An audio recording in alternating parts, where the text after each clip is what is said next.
G'day, my name's Dr. Zach Greig and I'm from the Stand Up Project. So the Stand Up Project is aimed at reducing discrimination, harassment and bullying through student voice, agency and leadership. And we're a program that operates around Australia and in Asia and also in New Zealand. But I wanted to explain to you why preventing bullying is so incredibly important to me and why I think this work is so fundamental to young people's well-being.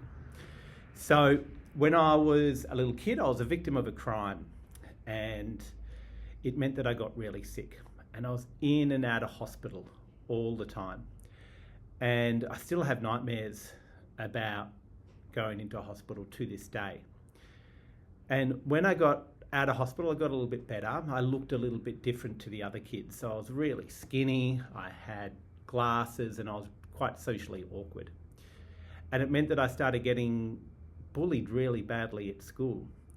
So I was called names, I was physically assaulted, and I had no friends. Actually, my partner just said to me last night, my kids were playing pass the parcel between themselves. And my wife said, "Oh, did you play pass the parcel when you were a kid?" And I actually said, "No, I don't think I had any friends in primary school at all. I can't remember having a single friend," which was a little bit sad.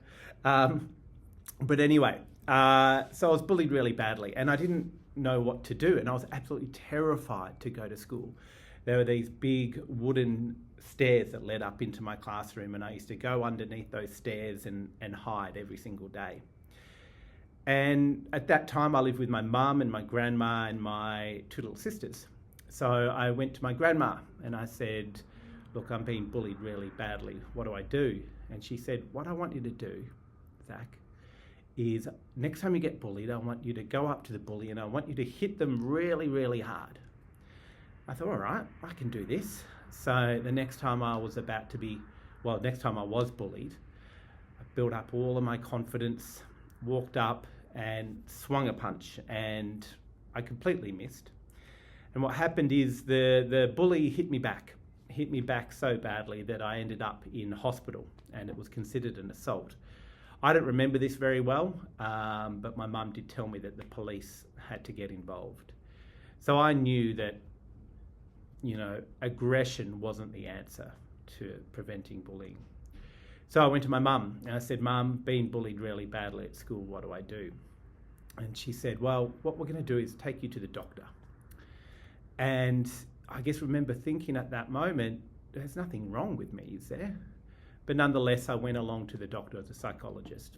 And I was sitting in the psychologist's chair and he said, "Look, what I want you to do, Zach, is I want you to go up to that wall and bully that wall."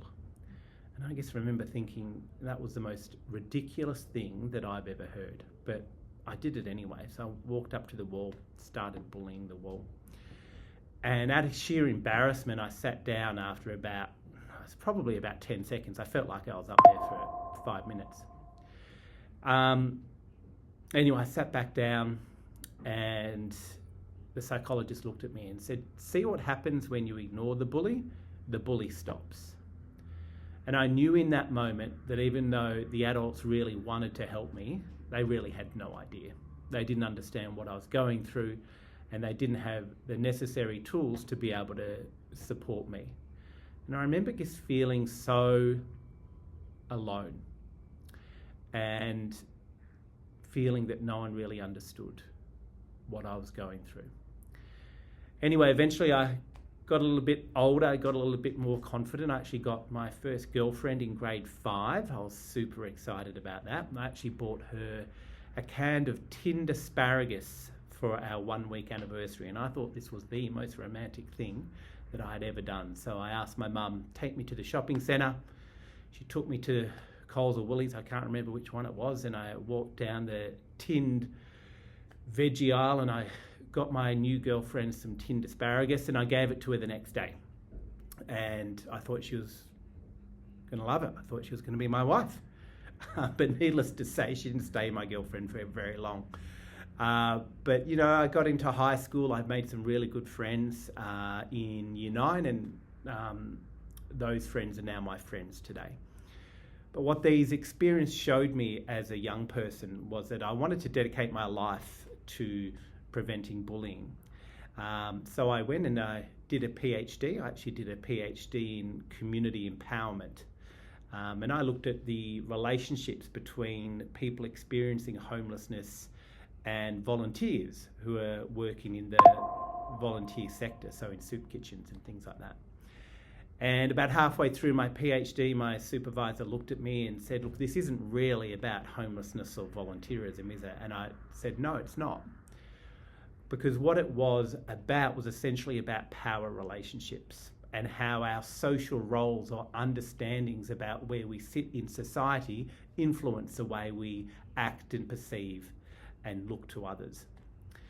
And so once I finished my PhD, I started working in a school, and I had some students come up to me and they said, oh, Dr. Greig, can we get an anti-bullying program in our school? And I went out there and I tried to find an incursion that was for them. And it was all just adults telling young people what they should do and how they should act and how they should prevent it. And like the experiences that I had when I was a young person, I felt like these adults weren't really listening to what the young people were experiencing.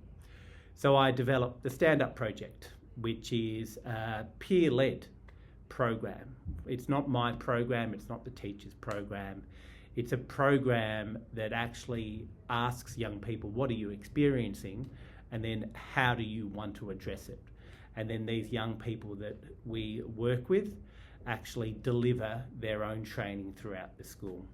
So that's a little bit about myself. That's why I'm so passionate about what we do. And in the next video, I'm going to explain how our program actually works, and there'll be some other videos as well about some of the stories that we've seen come out of it.